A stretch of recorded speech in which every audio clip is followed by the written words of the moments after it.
রকমের পশু গেছে, এই পশুকে কেন্দ্র করে ওরা 120 বছর যুদ্ধ করেছে এবং যুদ্ধ আর চাকরি। আল্লাহ পাক এই মাসগুলো 4টি মাসকে আল্লাহ পাক নিষেধ করলেন, নিষিদ্ধ মাস, সম্মানিত মাস হিসেবে আল্লাহ পাক প্রতিষ্ঠিত করলেন। আরবের লোকরা যতই যুদ্ধ মাস ছিল, দাঙ্গা মাস ছিল, কিন্তু তারা এই 4টা মাসকে খুব সম্মান দিত। কারণ জিলহজের মাস থাকে, হজে যুদ্ধ করতে হবে। আর মুহররম হলো এমন একটা মাস, 10 মুহররমের ফজিলত ব্যাপক, যা চিন্তা করা যায় না। এই জন্য ওরা এই মাসটায় যুদ্ধ করতো না, আর রজবেরও হাজরিন, আমরা একটা পবিত্রতম মাসে উপনীত হব, মুহররম মাস। আল্লাহ হাবিব রাসূল আরবি সাল্লাল্লাহু আলাইহি ওয়াসাল্লাম ইরশাদ করেছেন, আফদালুস সিয়ামি বা'দা রমাদান শাহরুল্লাহিল মুহাররম। আল্লাহ হাবিব বলেছেন, রমজান মাসের পরে সবচেয়ে দামি রোজা, উত্তম রোজা হলো মুহররম মাসের রোজা। সুবহানাল্লাহ।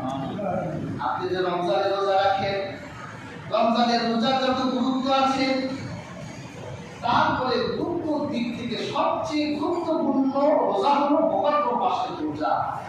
এই হাদিসে রাসূলুল্লাহ মুহররম মাসকে আল্লাহর মাস বলেছেন, শাহরুল মুহররম বলেছেন। সুবহানাল্লাহ। প্রিয় হাজিরিন, আল্লাহ হাবিব রাসূল করিম সাল্লাল্লাহু আলাইহি ওয়াসাল্লাম হিজরত করে যখন মক্কা থেকে মদিনায় গেলেন, আল্লাহ হাবিব দেখলেন মদিনার ইহুদিরা 10 তারিখে রোজা রাখে। আল্লাহ হাবিব তাদেরকে জিজ্ঞেস করলেন, মা হাযা ইয়াউম, আজকে তোমরা রোজা রাখো কেন? তখন ইহুদিরা বলল, আজকে এমন এক মহান দিন, যেই দিন আল্লাহ পাক ইসরাঈলকে স্বাধীনতা দিয়েছেন। আর হযরত মুসা আলাইহিস সালাম স্বাধীনতা উদযাপনের জন্য রোজা রেখেছিলেন। এই জন্য 10 তারিখে আমরা রোজা রাখি। ইসরাঈলেরা শত শত বছর মিশরে কিপ্তিদের গোলামি করেছে, ফেরাউনদের গোলামি করত। তাদের পুরুষগুলো, ইসরাঈলদের পুরুষগুলো ফেরাউনদের বংশের বাড়ি রাখালির কাজ করত। তাদেরকে শিক্ষা দীক্ষা দেওয়া হতো না। সারাদিন মাঠ ঘাট পশু এর পিছনে পুরুষদেরকে জ্বালাই দিত, তোমরা কাজ করো। আর তাদের নারীগুলোকে পারিবারিক কাজে ব্যবহার করত, দাসী দিত।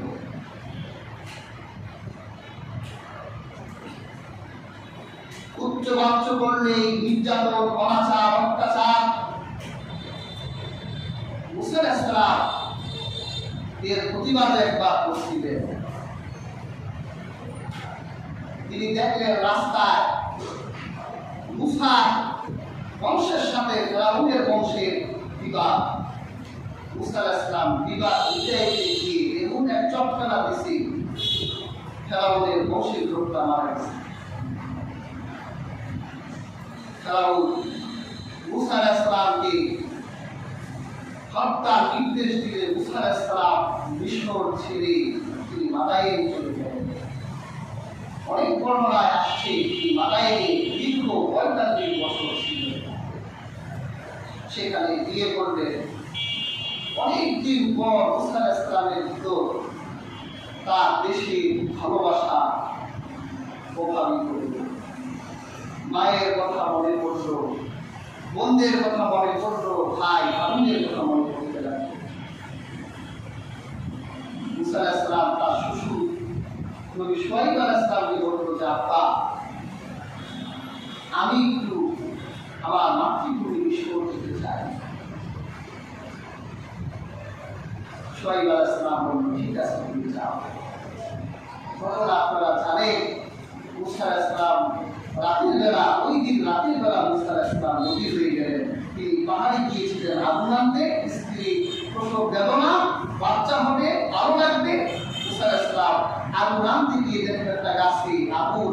তিনি যখন ওই আগুনের কাছে গেলেন, তিনি দেখলেন আরাস্তুনারা, আগুন প্রজ্বলিত হচ্ছে। আগুন ধরতে গেলেন, আগুনের ভিতর থেকে আওয়াজ আসলো, মুসা আমি আগুন না, আমি তোমার রব আল্লাহ।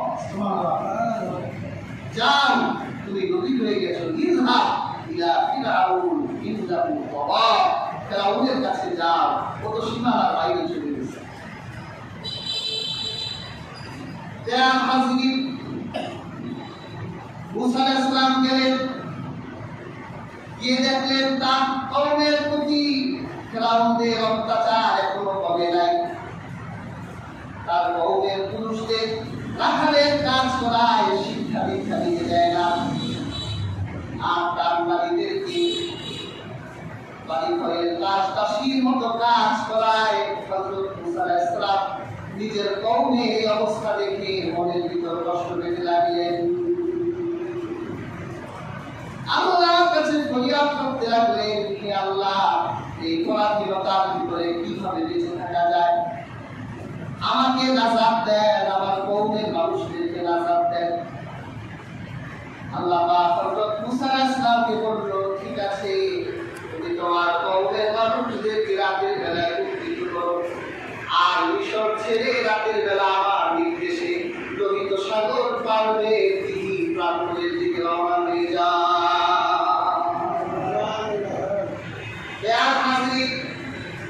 হযরত মুসা আলাইহিস সালাম তার কওমের মানুষদেরকে রাতের বেলায় উদ্ধৃত করলেন আর বললেন, আল্লাহ রাব্বুল আলামিন আমাদেরকে নির্দেশ দিয়েছেন, আমরা আর পরাধীনতা শৃঙ্খলে আবদ্ধ থাকতে চাই না। আমার আল্লাহ সুবহানাহু ওয়া তাআলা, আমার আল্লাহ সুবহানাহু ওয়া তাআলা আমাদেরকে স্বাধীনতা দিতে চান। হযরত মুসা আলাইহিস সালাম রওনা হয়ে গেলেন কওমের লোকদের নিয়ে। ফিরআউন বাহিনী যখন জানতে পারলেন, ফিরআউন তার লোকবহর নিয়ে, সেনা সৈন্য নিয়ে মুসা আলাইহিস সালামের পিছনে রওনা হয়ে গেলেন। হযরত মুসা আলাইহিস সালাম কওম নিয়ে লোহিত সাগরের সামনে যখন দাঁড়িয়ে গেলেন, তিনি দেখলেন লোহিত সাগরের দিকে পানি আর পানি। পেছনে ফিরআউন বাহিনী। তখন দেখেন বনী ইসরাঈলরা যে জন্মগত বেয়াদব জাতি, এত উপকার পাওয়ার পরেও তার নবীকে বলছে, ইন্না লামুদরাকু, এই মুসা, এতদিন তো ফিরআউনের ভূখণ্ডে থাকলে কষ্ট করলেও তুমি তো খেতে পারতাম, তুমি তো আমাদেরকে মারতে এনেছো, আমরা তো ধরা পড়ে গেলাম। কিন্তু মুসা আলাইহিস সালাম তার একই কত মজবুত। হযরত মুসা আলাইহিস সালাম বললেন, ক্বালা কাল্লা ইন্না মাইয়া রাব্বী সায়াহদিন।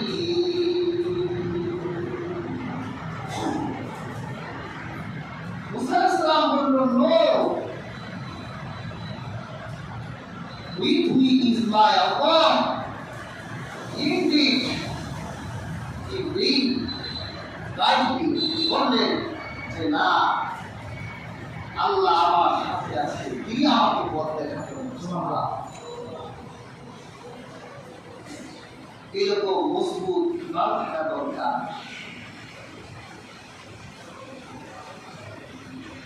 আল্লাহর প্রতি আপনার ইমান যদি হাতফুল কি হয়, পৃথিবীর কোন বিপদ আপনার কাছে বিপদ হবে না। পৃথিবীর কোন বালা মুসিবত আপনার কাছে বালা মুসিবত হবে না, তুচ্ছ মনে হবে। তোমার মতো মালিক যাদের আছি, বিপদ বালাই তুচ্ছ তাদের কাছে। তুমি আছো যার কাছে যা কিছু সবই নগণ্য,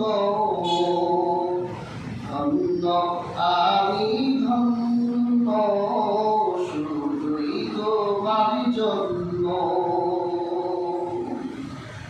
আল্লাহর মতো মালিক যাদের আছে তাদের কাছে বালা মুসিবত খুবই তুচ্ছ। মুসা আলাইহিস সালাম তিনি জানেন যে তার রব তার সাথে আছে, তিন দিকে সমুদ্র আর পিছনে ফেরাউন বাহিনী, মুসা আলাইহিস সালামের কিছুই করতে পারবে না। আল্লাহ পাক মুসা আলাইহিস সালামকে বলল, ইদরিবি আসাকাল বাহরি, ও মুসা তোমার হাতের লাঠি দিয়ে সমুদ্রের ভিতরে আঘাত করো। মুসা আলাইহিস সালাম দেরি করলেন না, পরক্ষণে হযরত মুসা আলাইহিস সালাম লোহিত সাগরের বুকে আঘাত করলেন।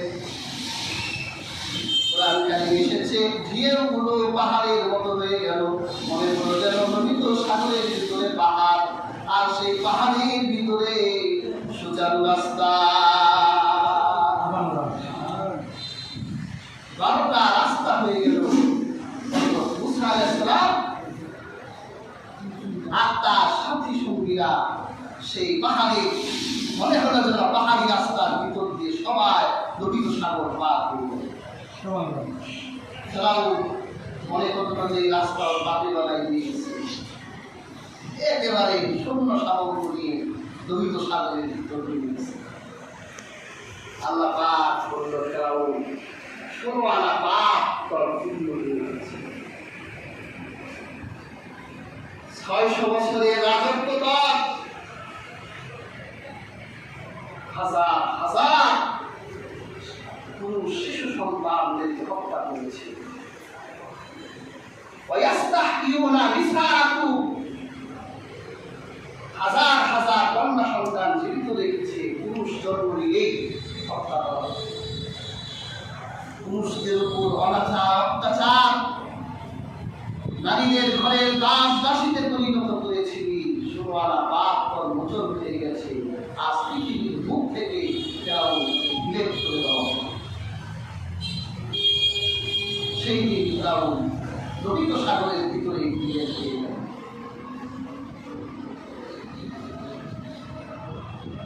আল্লাহ পাক কোরআনে ঘোষণা দিয়েছেন যে তোর দেহটাকে আমি সংরক্ষিত রেখে দিব লোহিত সাগরের বুকে। 3116 বছর পর্যন্ত সেই লোহিত সাগরের বুকে ফেরাউন ছিল। 3116 বছর পর ফেরাউন আবিষ্কৃত হলো। গবেষকরা গবেষণা করে দেখলো, জীবতত্ত্ববিদরা দেখলো যে এর দেহটা হাড্ডি একেবারে অক্ষত অবস্থায় আছে। দেখেছেন কি? আল্লাহ রেখেছেন কেন? এই যে পৃথিবীতে শত শত হাজার হাজার বছরে আরো জালেমরা জন্মগ্রহণ করবে, ফেরাউনের উত্তরসূরিরা আসবে, যারা অন্যায়ভাবে মানুষকে হত্যা করে, ডানপন্থী মানুষদের হত্যা করে জুলুমের রাজত্ব বাস্তবায়িত করবে। আমার আল্লাহ তাদের নিদর্শন হিসেবে ফেরাউনকে রেখে দিলেন, আর কোরআনে ঘোষণা দিলেন, কুল সিরু ফিল আরদি ফাকাইফা কানা আকিবাতুল মুকাদ্দিমিন। সুবহানাল্লাহ। হে বিশ্বাসীরা, পৃথিবী ঘোরো আর মিথ্যারোপকারী জালেমদের পরিণতি দেখো। আমার পয়সা থাকলে বেশি, আমি পৃথিবী ঘুরতাম। আমাদের দেশের মানুষ তো এখন অর্থবিত্ত হলে ঘুরতে যায় নেপাল, ভুটান, সিঙ্গাপুর, দুবাই। আমরা বলি যে মুসলিম বিশ্বের ক্যান্সার হলো দুবাই। কিন্তু মুসলমান বলে না, মুসলিম বিশ্বের ক্যান্সার এরা মুসলিম নামের আরেকটাই।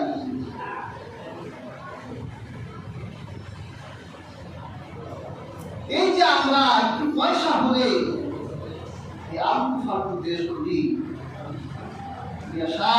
পয়সা আছে, আল্লাহ নিদর্শন দেখার জন্য আল্লাহ কত নিদর্শন যে রেখে দিয়েছে আজকে পৃথিবী ঘুরে এই নিদর্শনগুলো দেখে আপনার ইমান দৃঢ় হবে, এটি শক্ত হবে, আল্লাহকে বুঝি আপনি চিনতে পারবেন।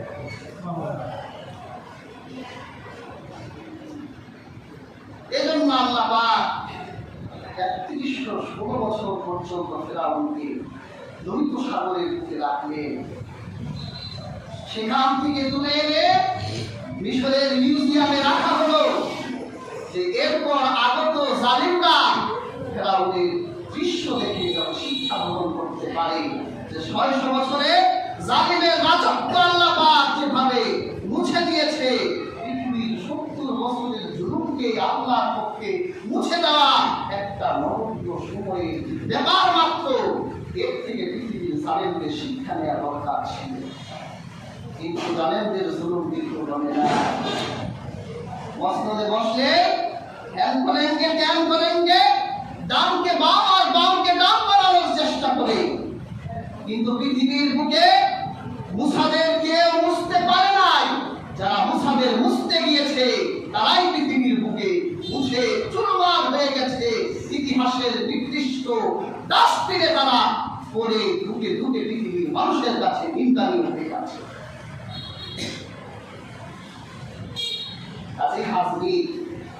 একটু অর্থবিত্ত হলে একটু ক্ষমতা আসলে জুলুম করিলেন না, ধরা জ্ঞান সরা করিলেন না। আপনার মতো হাজার হাজার জালিমের কবর দাঁড়িয়ে আছে, তাকায় দেখেন তাদের কবরের তাতে সাপ করে তারা আবার ক্ষমতা রাখে। জালিমের জুলুম একদিন থমকে যাবে, চড়ে অর্থন। আল্লাহ পাক মুসা আলাইহিস সালামকে মুক্তি দিলেন তিহি পাহাড়ে, তিহি ময়দানে। আল্লাহ পাক এমন এক সাহায্য মুসা পেলেন, এই সাহায্য তো পাওয়ার কথা ছিল না। আমার আল্লাহ এমন এক সাহায্য করলেন, লক্ষ লক্ষ মানুষকে আল্লাহ পাক এই লোহিত সাগরের বুক থেকে মুক্তি করলেন। হযরত মুসা আলাইহিস সালাম আল্লাহর কুদরতের পায়ে সিজদা দিলেন আর বনি ইসরাঈলদেরকে বললেন যে আমরা স্বাধীনতা পালন করব, রোজা উদযাপন করে। হযরত মুসা আলাইহিস সালাম মহরমের 10 তারিখে মুক্ত হয়েছিলেন। 10 তারিখে রোজা রাখতেন। আল্লাহর হাবিব যখন মদিনার ইহুদিদের কাছে শুনলেন মুসা আলাইহিস সালাম 10 তারিখে রোজা রেখেছেন, যে আল্লাহ পাক এই দিন হযরত মুসাদের স্বাধীনতা দিয়েছেন, এই জন্য তখন রাসূলুল্লাহ বললেন আমি তো মুসা হকদার বেশি, মুসা আমার ভাই, আমি নবী, মুসা একজন নবী, মুসা আমার ভাই। আল্লাহ হাবিব বলল ঠিক আছে আমরা রোজা রাখবো। তখন আল্লাহ হাবিবের সাহাবায়ে কেরাম বলল ইয়া রাসূলুল্লাহ আপনি তো কোনো কাজে ইহুদিদের সাথে সাদৃশ্য রাখেন না। তখন আল্লাহ হাবিব বলেছিল আল্লাহ পাক যদি আমাকে আগামী বছর জীবিত রাখে লা সুবহান্না কাছে, তাহলে 9 তারিখে একটা রোজা রাখবো। কয়টা রোজা হলো? এটা অন্য বর্ণনায় 11 তারিখের রোজার ব্যাপারেও হাদিস আছে। তাহলে আল্লাহ হাবিব মুহররমের এই 10 তারিখে রোজা রেখেছেন, এই রোজা একটা না, রোজা দুইটা। আল্লাহ হাবিব বলেন যে ব্যক্তি 9, 10 অথবা 10, 11 তারিখে রোজা রাখবে আমার আল্লাহ রব্বুল আলামিন তাকে বিগত 1 বছরের গুনাহ মাফ করে দিবে। সুবহানাল্লাহ। তাহলে হাজিরিন আমরা আমল করতে পারি, স্বাধীনতা আমল হলো রোজা রাখা। আমরা তো স্বাধীনতা পেয়েছি, আশ্চর্য হবে পৃথিবীর আমরা একটা জাতি মাত্র 9 মাসে আমরা স্বাধীনতা ছিনিয়ে নিয়েছি। বাবা আফগানিস্তানে তাকান, 1/2 বছর হয়ে গেছে, তারপর তাদের স্বাধীনতার সূর্য উঠে না। ফিলিস্তিনের দিকে তাকান, এখনো স্বাধীনতা পায় নাই। শিশুর রক্ত ঝরছে, নারীর রক্ত ঝরছে, যুবক ছেলেদের রক্ত ঝরছে, কিন্তু এখনো আরশে আজিম থেকে স্বাধীনতার ফয়সালা করে। কিন্তু আল্লাহ পাক আমাদের জন্য কি ইহসান করলেন, মাত্র 9 মাসে আল্লাহ পাক আমাদের স্বাধীনতা দিলেন। আমরা এই স্বাধীনতা পাওয়ার পর এই যে যারা রক্ত দিল তাদের জন্য কি করলাম? সকালে উঠলেই একটু গান বাজনা হয়, শহীদ মিনারে ফুল অর্পণ হয়। আমি লক্ষ্য করে দেখেছি আমাদের ছোট ছোট শিশুদেরকে এই মিনারা পূজায় লিপ্ত করানো হচ্ছে। 100% ভালোবাসা আমার দেশের প্রতি আছে, স্বাধীনতা যোদ্ধাদের প্রতি আছে, কিন্তু আমার রক্ত দেওয়া যোদ্ধা আমাদের কর্মকাণ্ডের জন্য অপমানিত হোক, এটা আমরা কখনো চাই না। আপনি যে স্কুলের কিনারায় মিনার বানালে ওখানে শহীদের রক্ত আছে, একটা মুক্তিযোদ্ধাকে ওখানে দাফন করা হয়েছে, আপনি তাকে ফুল দিচ্ছেন। সিমেন্ট আর রড ছাড়া ওখানে কিচ্ছু নাই, ওখানে কি আপনি ফুল দিচ্ছেন? আপনার এই চরিত্রের সাথে একটা মূর্তি পূজার চরিত্র, মূর্তি পূজারীর চরিত্র সাদৃশ্য হয়ে যাচ্ছে। আপনি একদিন দাঁড়ায়া শ্রদ্ধাঞ্জলি করেন, কিচ্ছু পায় না। আপনি তাদের জন্য সূরা ফাতিহা পাঠান, বেশি দরুদ শরীফ তাদের জন্য পড়ুন, তাদের জন্য দোয়া করুন। দেখবেন কিয়ামতের দিন আপনার এই আমলগুলো প্রত্যেকটি মুক্তিযোদ্ধার কবরে পৌঁছে গেছে। রোজা রাখুন। মুসা আলাইহিস সালাম রোজা রেখেছিলেন। মুসা আলাইহিস সালামের ভাই হযরত মুহাম্মদ সাল্লাল্লাহু আলাইহি ওয়াসাল্লাম রোজা রেখেছিলেন। কাজে আমরাও আমাদের শহীদ দিবসে আমরা কি করবো? স্বাধীনতা দিবসে রোজা রাখবো, শহীদদের জন্য দোয়া। হাজরিন, এই মুহররম মাসের 10 তারিখটা অনেক অর্থবহ। আল্লাহ পাক এই দিন দুনিয়া সৃষ্টি করেছেন, আবার কিয়ামত দিবেন এই দিনে শুক্রবার। হাদিসের ভাষ্য মতে অনেক সময় সবকিছু মিলে যেতেও পারে। একবার মিলে গিয়েছিল 2003-04 থেকে সম্ভবত। তখন আমার আব্বা কাজীর বাংলায় ওখানে মানুষগুলো মুরগি যা আছে সব জবাই করে দিচ্ছে। কেন? কারণ শুক্রবার মুহররমের 10 তারিখ পড়ছে, কিয়ামত। কিন্তু রাসূলুল্লাহ বলেছে আকাশের নিচে যতদিন পর্যন্ত ইমানের সাথে একবার আল্লাহ বলার ব্যক্তি যতদিন পর্যন্ত থাকবে ততদিন পর্যন্ত কিয়ামত হবে। সুবহানাল্লাহ।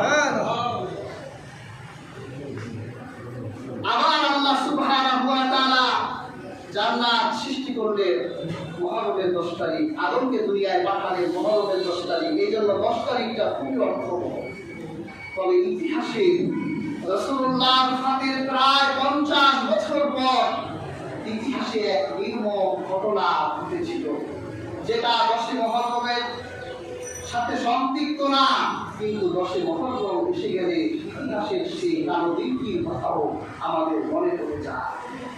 আল্লাহর হাবিবের বাগানের ফুটন্ত ফুল, রাসূলুল্লাহ হাদিসে বলেছে আলা হুসাইন, হুসাইন মিন্নি, হুসাইন আমার, আমি হুসাইন। সুবহানাল্লাহ। রাসূলুল্লাহ নাতিদেরকে এত ভালোবাসতেন। দুনিয়ার মধুর যত সম্পর্ক আছে এর মধ্যে অন্যতম মধুর একটা সম্পর্ক নানার সাথে নাতির সম্পর্ক, ঠিক না?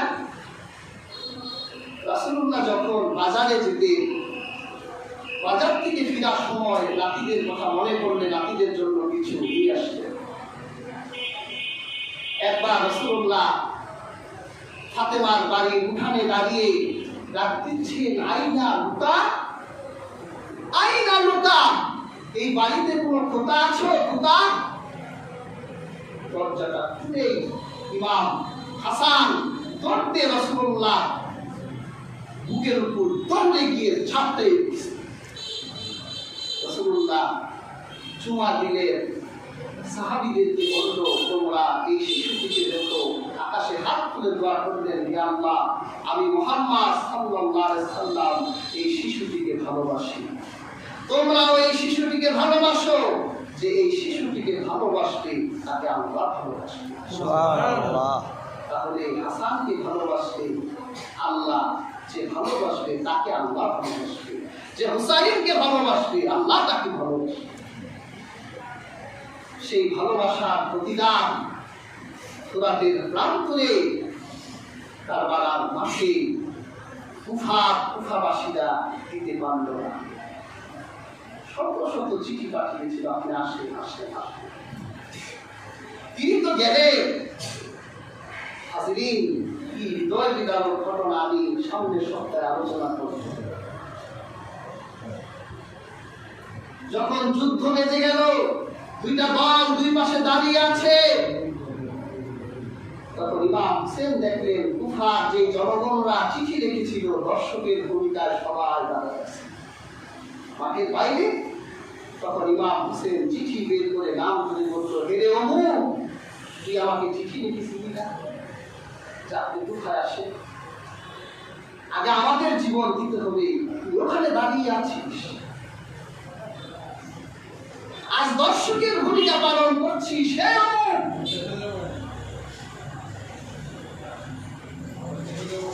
আজকে নির্মম ভাবে আহলে বাইতের সন্তানদেরকে হত্যা করা হয়। যুদ্ধের মাঠে নারীদের হত্যা করা হয় না, শিশুদের হত্যা করা হয় না। সেদিন নারী আর শিশুদেরকে হত্যা করা হয়েছিল। নামাজরত অবস্থায় ইমাম হোসেনের গর্দানে আঘাত করে তার মস্তকটা আলাদা করে দিল। তাদের কাছে কি হাদিস পৌঁছায় নাই যে শিশুটিকে যে ভালোবাসবে তাকে আল্লাহ ভালোবাসবে? তারা জানতো না। তারপরে সেই দেহটা উঠলে ঘোড়ার বিষাক্ত পায়, সেই দেহটা চূর্ণ বিচূর্ণ করে দেওয়া হলো। ওরা কি জানতো না যে এই দেহটাকে যে ভালোবাসে তাকে আল্লাহ ভালোবাসে? ওই দিন সন্ধ্যাবেলায় আমের নামের এক ব্যক্তি ছিলেন, তিনি ইমাম হোসেনের সাথে কারবালায় শহীদ হয়েছিলেন। সে আমের স্ত্রী বলল, শুনলাম কারবালার প্রান্তরে আমার স্বামী শহীদ হয়ে গেছে। তার গোলামকে কাপড়ের একটা কাপড় দিয়ে বলল, তুমি মাটি দিয়ে দেখো আমার স্বামী কোথায়, তার একটু কাপড় করে আসো। হাজির সেই গোলাম যখন কারবালার মাঠে আসলেন, তিনি তার মালিককে খুঁজতেছিলেন। তিনি খুঁজতে খুঁজতে দেখলেন ইমাম হোসেনের ছিন্ন বিচ্ছিন্ন দেহটা কারবালার প্রান্তরে পড়ে আছে। গোলামের চোখ দিয়ে পানি ঝরতে লাগলো। এই দেহটার সাথে এত নির্মম আচরণ, আর আমার মালিককে যদি এখন আমি কাপড়ের কাপড় পরায় দেই, আর আমার হুসাইন যদি কাপড়ের কাপড় না পায়, আল্লাহর কাছে কি জবাব দিব? নিজের মালিককে রেখে ইমাম হোসেনকে একজন গোলাম কারবালার প্রান্তরে দাফন করেছে।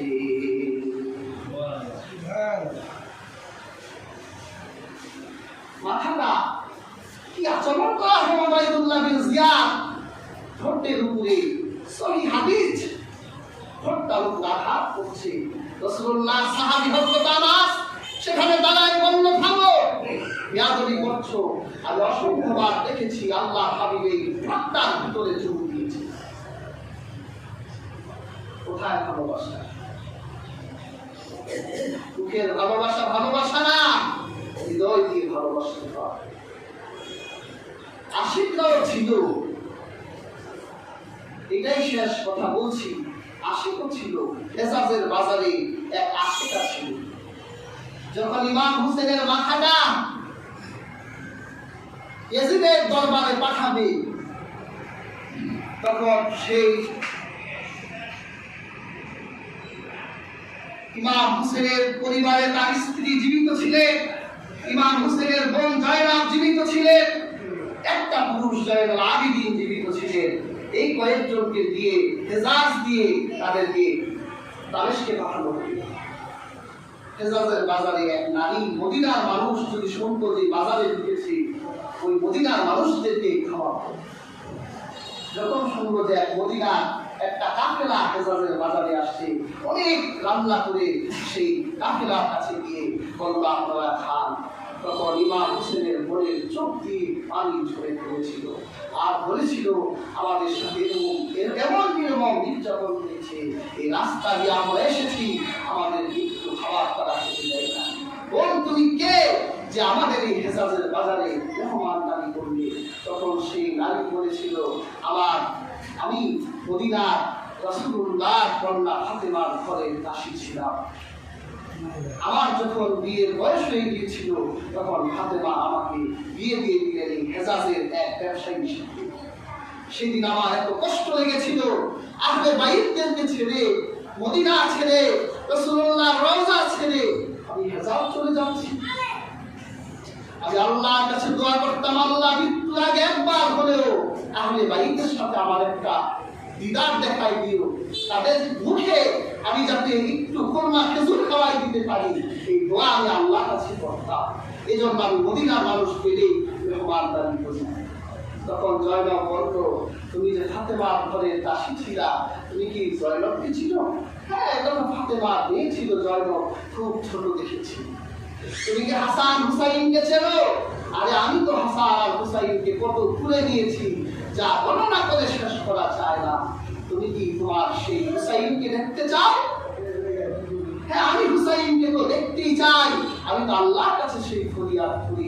তখন কাটা মাথাটা তুমি হাতে ইশারা করে বলেছিল, ওই যে তোমার ইমাম হোসেন নির্মম ভাবে শহীদ করে তার মাথাটা দামেস্কে পাঠানো হচ্ছে, ওই যে তোমার সেই ইমাম হোসেন। আমি হলাম ফাতেমার কন্যা যায়নাব, এই হলো ইমাম হোসেনের স্ত্রী। আশি করছিল, কিন্তু ভালোবাসা মুখ দিয়ে প্রকাশ করার বিষয় নয়, মাঠে ভালোবাসা দেখাতে হয়। রাসূলুল্লাহ বাগানের ফুলগুলো এভাবেই ধ্বংস করে দেওয়া হয়েছিল হাসিদি। আমরা সে আলোচনা আগামী জুমাগুলোতে ডিটেইলস ইনশাআল্লাহ করব। আল্লাহ সুবহানাহু ওয়া তাআলা আমাদের প্রত্যেককে মুহররমের ফজিলত এবং এর